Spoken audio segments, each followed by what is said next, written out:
అనంతపురం జిల్లాను కరువు జిల్లా అని ఎందుకంటారు? అనంతపురం జిల్లాకు వచ్చిన ప్రతి ఒక్క అధికారి సర్వే పేరుతో ప్రజలను మెత్తగా చేస్తున్నారు. ఉదాహరణకు అరటిపళ్ళు ఉంటాయి కదా, దాని మీద ఒక్కొక్కరు ఒకసారి చేయబెట్టి చెక్ చేస్తూ అలా 10 సార్లు 10 మంది పోయి అరటిపండును ముట్టుకుంటే అవి ఎలా మెత్తగా అవుతాయి? అదేవిధంగా వచ్చిన ప్రతి అధికారి సర్వే చేస్తూ జిల్లా ప్రజలను మెత్తగా చేస్తున్నారు. అంతేగాని కరువు మాత్రం పోలే. మరి దీని పరిష్కారం ఎట్లా?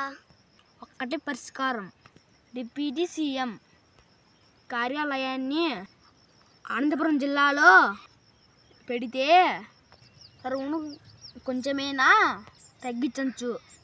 Super idea. ఇది మన ఆశ మాత్రమే. నిర్ణయము డిప్యూటీ సీఎం చేతిలో ఉంది. చూద్దాం ఏమవుతుందో.